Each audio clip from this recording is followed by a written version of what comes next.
Hello and welcome to the very first episode of After the Ending. This is our new podcast all about movies, but specifically about what happens after the end of your favorite movies. My name is Mike Spring, and I'm here with my co-host, Phil Edwards. Phil, say hello. Hello. Very well done. So I'm clearly going to be the talkative one of the two. No, you just took me by surprise. I'm here. And I'm all ready for it. I'll try not to do that to you too much. So basically, the premise of the show here is, what happens after the ending of your favorite movies? What happens to that girl who survives the slasher flick? If this was the real world, and there's only that one girl left in the summer camp after the massacre, what would happen to her? So the way that got started was I was actually watching Poltergeist, which is the new version, the 2015 version, and we're going to go into some more details about that. It's one of the first films we're going to talk about. But basically, in a nutshell, at the end of the movie, this family who's poor and struggling with debt, their house kind of explodes in this giant ball of paranormal energy, and it was a pretty good movie. But all I could think, as an adult and a grown up who has a mortgage payment and everything was, boy, your homeowner's insurance is just not going to cover that. They don't cover, ghostly energy blowing up your house. So now what do you do? And it got me thinking about all these movies where I've often wondered, well, that's a cool ending and all, but what happens to this person? What happens to this character in the real world, So that led to this podcast in which we're going to take a movie or two every week, and we're going to kind of give our ideas about what happens to characters after the movie ends. So that's after the ending. So here's how it's going to work. And don't worry, I'm going to let Phil talk some more in just a minute. But here's how it's going to work. Basically, we're going to look at kind of three moments in time after the ending of your film. The first is going to be the day after. So basically, what happens directly after the film ends? Then we have the immediate aftermath. And that's going to be, sort of everything in the next couple of days to maybe the next month, what sort of is going on right after the film ends. And then we're going to look at the long term, which is basically anything from, 2 months later to 5 years later to 50 years later, depending on the movie that we're going to talk about. So we're going to start with Poltergeist, since that was the film that inspired this all. And we are talking specifically about the remake, but don't worry if you haven't seen it yet. It's very similar to the original, at least in terms of kind of plot and what we're discussing. So here we go. So here's the synopsis, if you will. Basically, you have Eric and Amy Bowen, your typical American couple. They're in debt. They have lots of credit cards. They can barely make ends meet. They have 3 kids, Kendra, who's a 16-year-old girl, Griffin, who's a 9-year-old boy, and Madison, who's a 6-year-old girl. They hear strange noises in their new house. Madison starts talking to the TV. Eventually she says, "They're here," which of course you have to have in a Poltergeist film. Then Kendra gets attacked by corpses, Griffin gets attacked by a tree, and Madison gets pulled into her closet by ghosts and disappears. And don't forget the doll clown. Oh, yes, of course. The doll clown was a very important moment. But, clowns are creepy anyway, so you should have known. Oh, too right, much. You should have known something bad was going to happen if you hadn't. And that was an especially creepy clown. Yes, it was. So that all happens, and then, of course, the little girl disappears, so the parents call in the paranormal research department of their local school, and they bring in Kerrigan Burke, who is this television paranormal investigator, but he actually knows what he's doing. So Kerrigan discovers that the house is built on an old cemetery. The headstones were moved, but the bodies weren't, and the ghosts are angry. Kerrigan goes in to save Madison and Griffin, because he got sucked in somehow too, and he gets them out. The house explodes in the aforementioned torrent of paranormal activity, and the family drives away, and the end. So, now that I've been blabbering on for a few minutes, Phil, Yep. Why don't you take this first and give us, what do you think happened the day after? Well, first up, I'd just like to say that for a remake, I really enjoyed the new film. Yes, I did too. Yeah, I wasn't sure how it was going to be, but it worked well, and that's a few good frights. Yeah, agreed. Yeah. So, okay, straight after. Obviously, they're trying to get away from the house. They get away from the house, which has gone up in flames. We see at the end of the film that there's the fire brigade are there, police, so they'd be looking into seeing what was happening, but the family themselves just want to get away, and I doubt they get much sleep, to be honest, so the kids are going to be panicked, although they did all seem to be laughing quite a bit at the end when they drove off, which I found a bit odd. Yeah. But they just need to find somewhere to stay, so it'd be a hotel. Well, they didn't do it in this new one, but in the old one, push the TV outside, because you don't want TVs in a Poltergeist film. That's right. And then it'd be just get a good night's sleep if they could. Although, to be honest, it's going to be the parents calming the kids down, and then talking about what the hell are they going to do next. Yep, I agree. That's pretty much exactly what I came up with. They drive basically through the night, in my opinion. They end up at a hotel, barely squeak by with their credit card, because as we know, they have no money. And the way I think you're right, I don't think anybody sleeps except for Madison. See, I think Madison, she's going to be the one who's like totally calm about all this, because she's the little kid and kids bounce back. You know what I mean? Of course, and she was coping with the things that she saw the other side. So yeah, the little kids in the movies who are talking to the ghosts, they're never freaked out by the ghosts. It kind of bothers me a little bit, all the Paranormal Activities movies, like all these kids are always talking to these ghosts and these imaginary friends, and none of them are ever like, hey mom, there's a scary dude in my house, Exactly, yeah, because if your kids gets a bit scared, the light's not on, or the door's a little bit open, or they think there's a monster in the closet, you're the first one to know. They're screaming and calling out for you. But yep, exactly. And, I would watch a Scooby-Doo episode when I was a kid, and I'd go sleep with the lights on, you know what I'm saying? So much less if there's a So I agree. And then the only other thing I added was I think they decided to go to Amy's mom's house in Boise, because that seems like the kind of place that Amy's mom might live. Oh yeah. But you said they'd be driving all night. They could probably, and that's after what they've gone through, they could drive for days and days, to be honest. It's true. Just getting by until they run out of petrol and see where they end up as far away as possible. Exactly. All right, good. So what about the immediate aftermath? The immediate aftermath. Well, for the family themselves, they're going to have to find a place to stay. They're going to need money.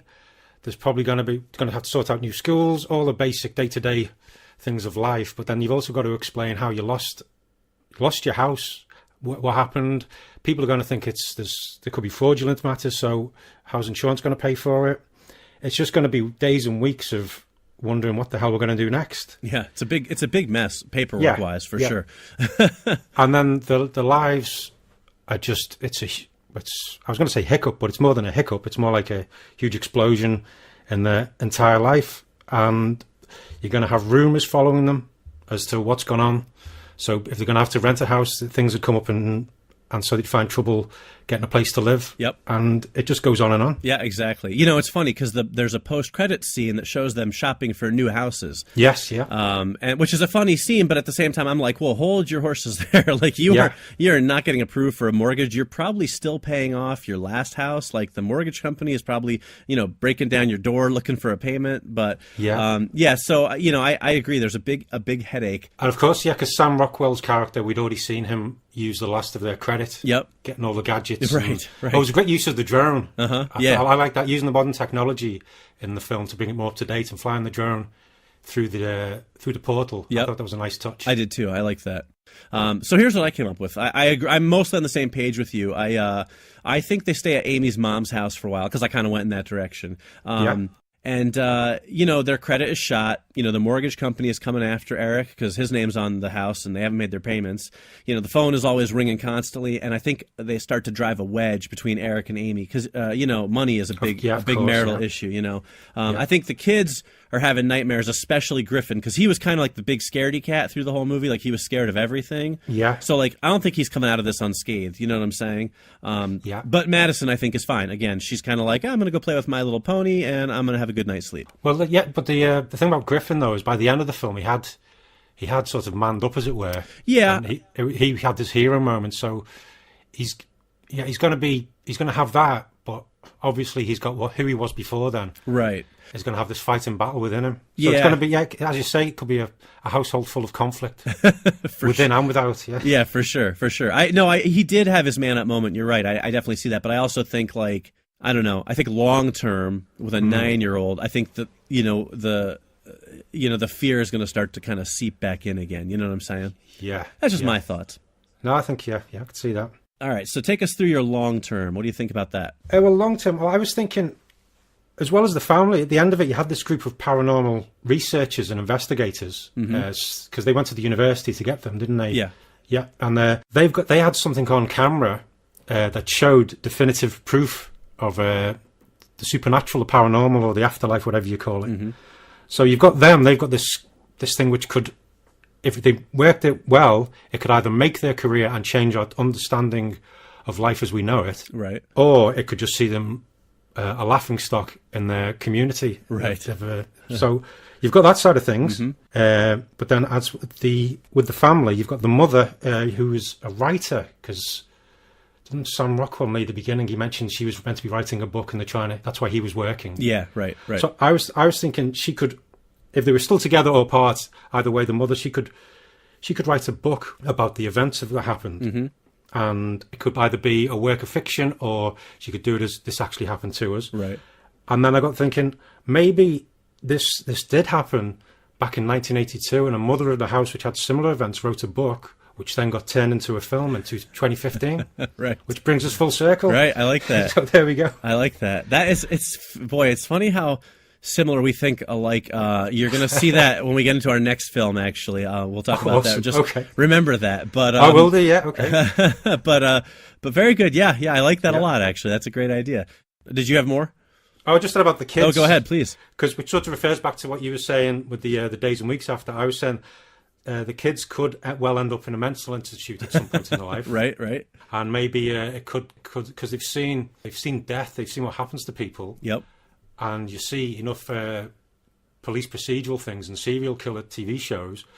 That's the kind of thing where when they catch the killer, they've gone through some weird traumatic thing in the past, right, that they can't explain. Right. So we could have the makings of a serial killer. There you go. See, Griffin could totally be a serial killer. Yeah. Come on, he fits the profile. Yeah, he's been into the other side. Yeah. And he wants to send other people there.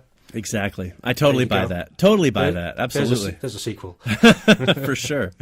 All right, so go on. What have you got? So mine isn't too different. I went in a couple different directions, but I think Amy and Eric. I'm sorry to say this, but they end up divorced. He starts drinking heavily to cope with the massive debt and the fact that he can't get a job. She kicks him out, and he ends up homeless and drunken on the streets, raving and ranting about the ghosts. And nobody, of course, believes him, even though he's telling the truth. And so he ends up kind of wearing a tinfoil hat, living in an alley somewhere. Sorry, Eric, nothing personal. I think Amy, she goes to work at a school in Boise as like a teacher's aide. She gives up on the writing career because she's got to pay for her family. I can see that. I think Kendra, she becomes a goth. She starts like dyeing her hair black and chain smoking. And, she goes off to college. She gets mostly C's, smokes a lot of pot. She graduates with a philosophy degree, kind of like just becomes like, another millennial slacker, I guess. Now, I think Griffin, what I came up with for Griffin is I think he becomes a shut-in, because I do, in my version, that fear kind of overtakes him. He becomes like a shut-in. He doesn't like leave his house or anything, but he's wicked smart and he's good at technology. So he gets a 6-figure job right out of high school because he creates a video game when he's in high school that goes like viral. And so some big like video game company snaps him up. And so he ends up like coding from home. So he never leaves his house. He's like one of those, characters in the movies you always see like with the 14, monitors. They've got all the toys that they have life. Right, exactly. Doritos bags everywhere and things like that. And then Madison turns out fine. Again, I think she's she's just a normal kid, and she's happy-go-lucky. She goes through school with no problems, and her and the mom are pretty much the only ones who kind of come out on the positive side of things. So well, Carrigan Burke, he did say though that Madison was a possible psychic, so who knows what other events she might come across. Yeah. For all we know, the spirits could follow her. That's true. That's how it works in the Paranormal Activities movies, so maybe they'll do that. Or maybe she predicts the lottery numbers and wins the lottery and just, And it's happy days for all of them. Buys an island. Yeah exactly. All right, very good. Anything else you want to add about Poltergeist before we move on? Did Sam Rockwell do a little dance in the film? Because every film I've seen him in, he always does a little dance, but I can't remember him doing it in this one. Gosh, that's a good question. Which bugs me a little bit. Right. I don't remember him doing one, but that doesn't mean he didn't. I'll take a look at it again. We'll see. So if any astute listeners out there have noticed Sam dancing in Poltergeist, please let us know. I'll tell you how to do that at the end of the episode. All right, well, that wraps up our take on Poltergeist. Our second film today is Castaway, the Tom Hanks classic. And Phil, why don't you go ahead and take point on Castaway? Okay, then we've got Castaway, the 2000 film, directed by Robert Zemeckis. Many of you have already seen it, and it stars Tom Hanks, who works for FedEx, and he's the ultimate FedEx guy. He knows how to get the parcel here, there, and everywhere, and he's telling everybody, and everybody loves him. But he's got to get home, and he gets on a FedEx plane, flying along all fine. And then kaboom, he's in the water, makes it to an island, and he's got to survive, and he knows nothing about surviving. Luckily, a lot of packages have been washed up on the shore with him, including a certain volleyball, and he manages to make it through a long, long time on the island. And eventually, having not opened one parcel, he eventually gets rescued after lots of shenanigans involving his teeth, finding water, and getting awfully sunburnt, and he makes it home and then delivers the package. So, Mike, yes. What did you have happening straight after the end of the film? Well, the very last scene, he delivers his package and then he sort of drives away. I think, honestly, in the next day, what happens is he basically probably sits around his hotel room a lot. I know that's not the most exciting thing, but here's the thing. He's legally dead. He's been gone for 4 years, so his house is gone. He probably doesn't have anywhere to stay. FedEx has probably been nice and put him up, somewhere. Yeah, of course. Yeah. He probably went on his little day trip to deliver this package, but really, what else is he going to do? He's probably eaten some good meals by now. So I see it as FedEx then invites him to the headquarters to meet with the president of FedEx. They're going to have a little powwow, but that trip isn't for a few days. So Hank's probably, or Jack, I'm sorry, character's name is Jack, sits around the hotel room, orders some fast food, some takeout or, room delivery, and watches some Oprah maybe, or, sees what's been going on in the world for the last, 4 years, I think it is. Yeah, it's about four and a bit years, isn't it? Yep. Yeah, he's going to have lots of meetings, sorting out his life, getting it back on track, coming back to life, basically. Mm-hmm. He's going to have all sorts of medical exams. He's probably going to have trouble eating, to be honest. It's his first few meals are going to be so rich compared to what he's been used to. Right. He's just going to be wanting to eat everything, but not being able to. Probably going to throw up a few times, I bet. Oh, definitely, yeah. And there's going to be so many tears. There'll be sleepless nights because he'd still be waking up thinking he's on the island. Right. And yeah, it's just going to be a lot of legal messing around, to be honest. Mm-hmm. Absolutely. Not the most exciting aftermath, but it's the most realistic one. Absolutely. So, and okay, next up, after that, what about days and weeks later? All right, so for my immediate aftermath, I think that Jack goes to FedEx. It's like the headquarters. He gets invited there to meet with the president. He meets with the president. He's treated a bit like a celebrity. All the FedEx people want to meet him. He tells his story over and over again. Every time he goes into a new room, meets a new vice president or something like that, he's got to sort of tell his story again. And so the president of FedEx, who's kind of been hanging out with him all day, suggests to Jack that he goes on like a lecture tour, like a speaking tour. You know what I mean? Because what kind of profession is he going to have after being on an island for 4 years? He doesn't know FedEx stuff anymore. I mean, he's not up to date. So he sort of suggests, hey, why don't you maybe go out on like a speaking tour? He hooks Jack up with one of the FedEx PR people, and so Jack then launches this lecture tour to the U.S. and things start rolling from there. Sure. Yeah, there'd be lots of TV appearances, wouldn't there? On different chat shows. Yep. But it could also drive him the other way because he's been by himself for so long. He might not be able to cope with the crowds. Right. Being in front of an audience could really upset him. Mm-hmm. Although he came across as a bit of a natural showman when he was by himself. And right. I also wonder whether the people of Wilson Volleyballs, whether they would want him on as a sponsor. Oh yeah, I didn't think about that. Yeah, although you're dealing with like a traumatic mental almost psychosis with that, so I'm not sure whether you want to keep him doing that. Right. But there's the other thing as well. He could also go back and talk to the woman, the artist with the angel wings. Right. And just I could see him maybe just if he'd gone back down there to talk to her, he could end up just spilling his heart out to her. Saying what he'd gone through, just unloading everything out of his head that he's gone through the past 4 years. Or either her or a therapist, one or the other. Right. Yeah. Definitely some therapy in his future, I think. Yeah. Without a doubt. So after that, we've got what do you see happening to him months or years after? All right, so the events on the island. So this is where your prescient knowledge of your Poltergeist kind of version comes into play. So okay, yeah. So I think Jack's tour is a big success, and eventually he writes a book, and it's called Castaway, An Island, a Volleyball, and Me, and it goes on to become a big bestseller. And then, of course, since it's a bestseller, they adapt it into a movie, and it stars Tom Hanks, and it's directed by Robert Zemeckis, and it goes on to get nominated for a bunch of Oscars. So as you can see, we had very similar thoughts there. And then, so after that movie comes and goes, I think Jack becomes a true life adventure author. Similar to like John Krakauer, how after he did Into Thin Air, now he sort of writes all these kind of like true life disasters and things like that. So I think that, that's sort of what Jack does. Because I don't think he wants to go back to working for FedEx. I don't think you can do that after you go through something like that. No. So I think he becomes a very successful author. He lives a comfortable life. Eventually, he settles down and gets married. But he always carries a torch for Helen Hunt's character, Kelly, because, he was in love with her. They were, at the end of the movie, they sort of professed their love for each other, but she has this other life. So he sort of has a soft spot, but he's happily married. So this is one of those movies where, unlike Eric, who I made, homeless and ranting and raving. This one's a nice ending. Right, Tom Hanks gets a happy ending. Well, I didn't have anything as detailed as that, but I do like him ending up becoming a successful author. I could see that's a good ending for the guy. Yep. I had he'd either end up living alone, like in a cabin in the middle of nowhere, just because he's just after that experience, it had just gone the other way. He just couldn't cope being around everyone. He just wanted to be by himself. Right. Or on the other scale, he just wants to be around people all the time. Yeah. It would all depend how his mind reset itself after getting back from there. But I did have another bad outcome. Oh yeah. Don't know why these bring out the worst in me, but that's all right. And again, it's similar to the what was the kid in Poltergeist called? Griffin. Griffin. It's similar to what happened to Griffin.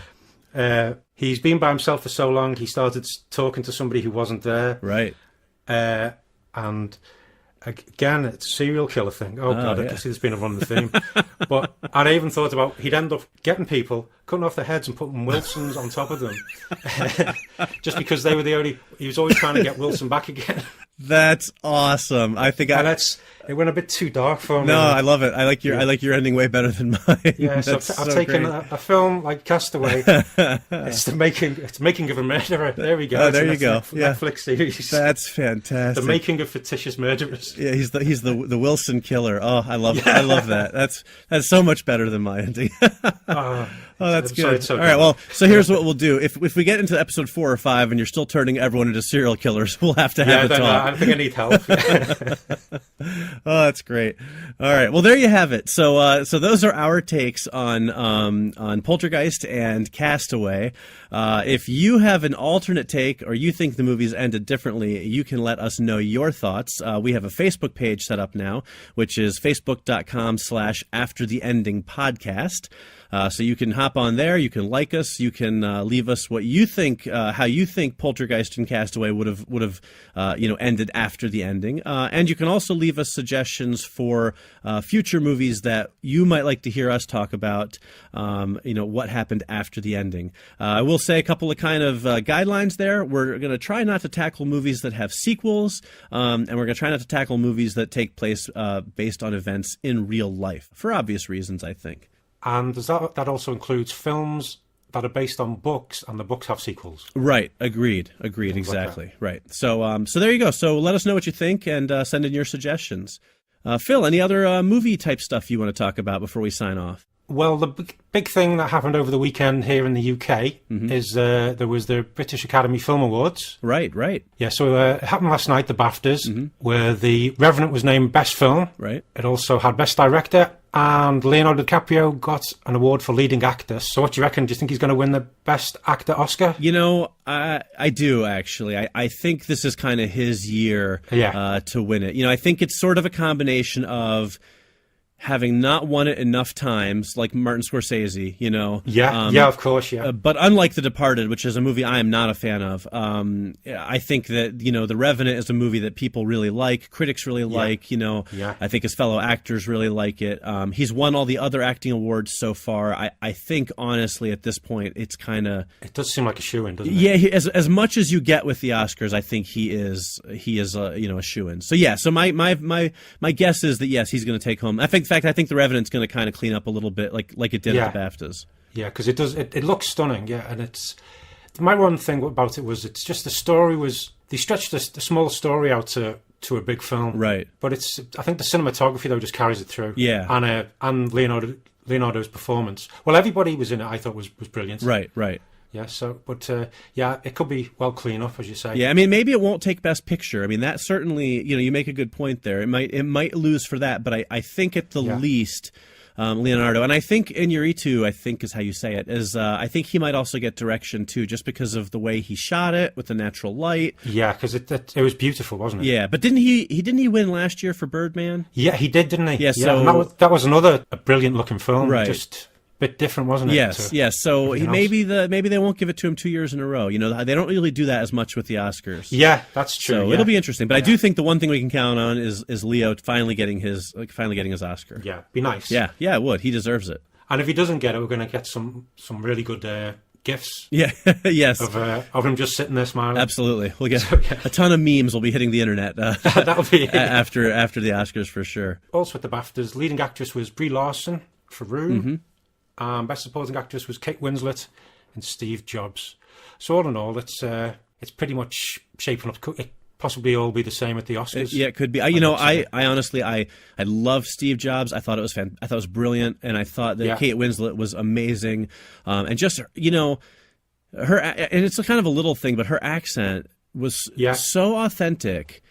You almost didn't even notice it. Do you know what I mean? Like, because it wasn't this sort of stereotypical, heavy, kind of Polish, Slavic European accent. She just had like this hint of an accent. I think that's so much harder to do than like a caricature accent. And I was so impressed by that, But I mean, she's just. You're right, because it is easy to turn it into just a. Yeah, it's like, Steve Jobs, we go make computers now, right? Yeah, it's strong like bull. Like, that's so... Just the generic Eastern accent, so the way she did it was, amazing. I mean, I just think she's something else, so... Oh, most definitely, yeah. But, so well-deserved. I mean, it sounds like, I did read up on the BAFTAs and who won and stuff, and it seemed like they got some things right, so we'll see. We'll see if the Oscars can do the same. Yeah, can't wait for it to be good. What about you, Mike? Have you seen anything... happening in the film world? Well, two things I want to mention. The first is I just watched Spotlight, which also got nominated for 6 Academy Awards. It's the film about the Catholic diocese kind of covering up the priest child abuse scandal. It's a heavy subject matter, but it's not a heavy film. It's a serious film, but it's not bleak and depressing, but it is fantastic, I will say. Yeah, they walk a fine line, but they get it just right. I agree. And, I'm a sucker for a journalism movie. There's very few journalism movies that I don't like. It's a subject that's near and dear to my heart. And, you put a bunch of reporters in a film, and I'm generally pretty interested. But I do recommend people check that out. It is out on home video now. The other thing I wanted to mention was, obviously, Deadpool made $1 bazillion over its opening weekend. And that was the other thing on my list. Oh, there you go. Sorry, I didn't mean to steal that from you. No, it's all right. I'm more than happy to talk about it. Did you see it? Yeah, I went to see it last week. It came out here on last Wednesday. And what'd you think? I thought it was a great movie, a great comic book movie, but I also thought it was the best adaptation of a comic book character that there's been so far. It wasn't the best comic book movie, right? But it was the best adaptation of a character, because I think they got Deadpool spot on. Right, and he is such a well-defined character in the comics that to get him wrong, I think, is you'd feel it very quickly. Yeah, well, we saw what they did. They did get it. Oh, right, with, that's the right. Wolverine film. Yes. But it's I'm glad that was referenced in the film. Have you seen the film? You know what? I haven't actually gotten a chance to see it yet. My wife has been sick, so I've been home helping with the kids. But I'm going actually probably tomorrow or the day after. So next episode I can have some thoughts, but I haven't seen it yet. Yeah, it's really, really wrong in all the right ways. Good. And it's great to see Ryan Reynolds in a role which was pretty much made for him. To be honest, he sums up the character. That's great. And it doesn't matter. There's the other actors. Well, the other characters, such as the bad guys, aren't that well defined. Right. But it doesn't matter because it's all about Deadpool. Yeah, that's I think that's pretty fitting. You really need to he's a character that needs to have the most screen time in his own movie. Exactly. But and I've liked Ryan Reynolds for years and years. I've always enjoyed him. I think he's underrated. I think he can be a very good actor, but I don't think he gets a chance to show it very often. Not that I think that this is his Oscar moment or anything, but no, of course, it is good to see him do something that's successful. What's good as well, he's done such a wide range of stuff. I know he does all the romantic comedies, and he's done a few other comic book characters. Dreadful Green Lantern, yes, but he did what was the one with Helen Mirren from last year? The Woman in Gold? Oh, yeah, The Woman in Gold. Yeah, he was very good in that. Well, that's a big, serious film about serious matters, and it's hopefully he can he'll go on for bigger and better things, but if he just keeps making Deadpool movies, I'll be more than happy. Absolutely. Yeah. It's funny because that reminded me. I've been seeing all these stories about people referencing kids sneaking into the movies to see Deadpool because it's rated R, obviously, and teenagers want to see it. And it reminded me of a story that when I was about 15, I wanted to go see an R-rated movie. And I snuck into many R-rated movies in my day. And one of the ones I wanted to see when I was 15 was a movie called Stone Cold with Brian Bosworth. It was an action film. I don't know if it even... Oh, crikey, yeah. You remember that? Yeah. Okay. Oh, and, I remember that. I remember seeing that on the trailers. It was always on the trailers, on the videos. Yeah, it was like this big biker action movie. I mean, I was 15, so what can I say? It had explosions. I was interested. So, so me and my buddy went to go and sneak in, and the only showing of another film that was remotely close to it, that was both appropriately rated for us and a close enough time to kind of make it work, was go on. What was it? It was Defending Your Life by Albert Brooks. Actually, have you seen that? Oh, the one in heaven. Yes. Thing. Yeah. Yes, and so we bought tickets for that, and then we snuck into Stone Cold. But the problem was, it was like a Wednesday afternoon at like 5 o'clock. The movie theater was like a ghost town, and it was like a 6-screen theater, not like a multiplex, like they are now. And so we got busted by the usher in about 3 seconds flat.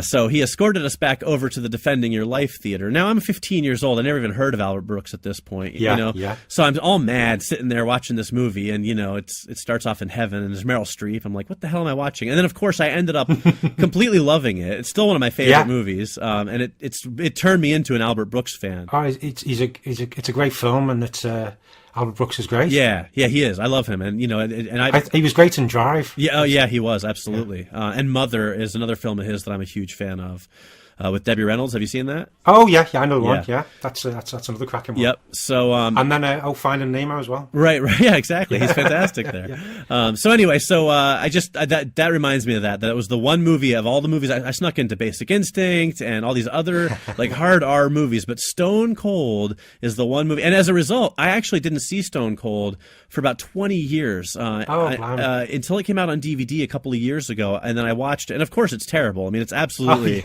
it's horrid. It's just part of it's the age, and part of it's it just wasn't very good. But so I always think back, and I think like, man, I'm so glad I got busted for Stone Cold of all movies, because I ended up becoming an Albert Brooks fan because of it. So anyway, that's my story that Deadpool. That's a great way to come across somebody new. Yeah, so, if the kids out there listening want to sneak into Deadpool, just be smarter than I was. Don't go when it's empty, and, buy your tickets for something interesting, just in case you don't make it to the Deadpool screening. I also wonder, though, after Valentine's Day, I wonder how many relationships were broken up by people being tricked into going to see Deadpool as a romantic comedy. Well, they did do a brilliant job marketing it with that. Oh, it was superb marketing. Yes. All the trailers. Yeah. And the ad and the posters. Yeah, fantastic. Yeah, they did. They had some of those like posters that made it look like a romantic comedy, or like a romantic drama. I'm sure that some people tricked their significant others into going to see that. Oh, it's got to have worked. I think between that and The Walking Dead premiering last night, there were probably a lot of ruined Valentine's Days this year. Oh yeah, of course, that started again. Yeah. So I think a lot of people didn't have the Valentine's Day they were hoping for this year. Yeah. Come on, love. We'll go on the pictures, and then we're going to watch TV when we get back. Exactly. So maybe not the romantic day that some people were hoping for, but excellent. You never know. All right. Well, I think anything else you wanted to mention before we wrap it up? Just as it's a comic book thing, Daredevil, the new trailer for season 2. Yes. Did you see that? Yes, I did. Oh, it looks so good. Yes, it does. Yeah, I'm very excited for that. And it's because it ties in with comic books and The Walking Dead, because it's Jon Bernthal is Frank Castle. Yep. So we're going to see the Punisher make it into the Marvel cinematic movie TV verse proper. So it's I can't wait for that. Yeah, and it looks like they're going to do the Punisher no holds barred, which is pretty exciting. Punisher, and it's going to be good. Yeah, and Jon Bernthal is such an intense actor too. Like, I think he can really, really take that part, to another level. Oh, most definitely. I actually interviewed him a long time ago, before wow. Walking Dead even. And the only thing I knew him from was this short-lived sitcom called The Class, which also starred Jason Ritter, Lizzie Kaplan, who went on to be obviously on she was in Masters of Sex. She's and great, Cloverfield. From Modern Family, Jesse Tyler Ferguson. He plays Mitchell on Modern Family. Yeah, the redhead with the beard. He was in that show. One of the guys who went on to be on Once Upon a Time was on that show. It was sort of like this breeding ground for all these people who went on to do bigger and better things. I find when you're watching all these TV shows on Netflix, you're seeing all the same actors, don't you? They start branching out and crossing over, and you just familiar faces popping up all the time. Yeah, it's fascinating to see who was in what, before they did stuff. But he was a really nice guy when I talked to him. Actually, he couldn't have been nicer. So, yeah. Okay, so I think that's everything we wanted to cover today. We are going to be back soon, hopefully in another week or two, with another episode and some more movies. We haven't decided on them yet. But like I said, if you have suggestions, please visit our Facebook page, which is facebook.com/aftertheendingpodcast. And of course, Phil, we like to pimp ourselves out a little bit here too. Of course. So why don't you tell people real quickly a little bit about who you are and what your website is and whatever other social media stuff you want them to visit. Okie doke. Okay. Yeah, liverfilms.com. You can find lots of movie news, trailers, posters, interviews, fun things, cool art, cool short films, and the like there. And we're also on Facebook, Twitter, and all the other usual social media. There you go. And I will, if I can figure out how, because posting podcasts is still something new to me. Making them, I'm an old hat at, but posting them is new. Yeah. I will try and put links up for all of our social media and websites for you guys if you want to check out any of those.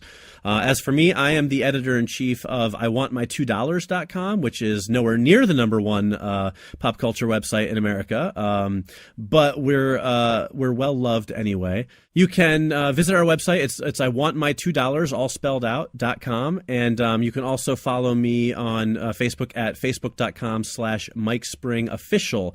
I'm also an author, and I'm currently writing a couple of series of books, the Vamps in Vegas series and the Earthjumper series, so you can learn more about those on my Facebook page as well. And I've read the Vamps in Vegas short one story you did. Oh, good. Yeah, and it was very good. Oh, thank you. Yeah, I enjoyed it. I like that. That wasn't even a rehearsed plug. No, I know. You can hear the surprise. That's right. Genuine enthusiasm. I appreciate that. Yeah. Well, that wraps up the first episode of After the Ending. We hope you guys all enjoyed it, and we look forward to bringing you more serial killers, perhaps, as Phil has his way. Oh, please no. And what have I started? More irreverent endings to your favorite movies, and we'll see you again real soon. Thank you for listening. Thank you very much, and come back again. And the way this got started was I was watching Poltergeist, the new, the 2015 version of it. And we're going to go into some more details on that. It's one of our first episodes, but... no, not one of our first episodes, because this is the first episode, right? I'll do that again. How's that sound, Phil? That all sounds excellent. I felt like I was listening to a podcast. Oh, good. So I was getting really into it. Well, theoretically you are, so that's a good right. sign. Yeah. All right. A little synopsis of the film, and then we'll share our endings. All right? I don't know why I'm saying all right as if people are going to be able to say, all right, yeah. People are nodding and going, not right on, like this. Right. I mean, they could do that, but I'm guessing they probably won't. Anything else you want to add about... Let me do that again. Yes. Luckily, he gets a few parcels, including a certain basketball. Volleyball, actually. Oh, a volleyball, of course it is. Won Best Director for Ali. Oh no, I can't pronounce that yet. We look forward to. I don't know what we look forward to. Yeah, we need an ending. What do we need an ending?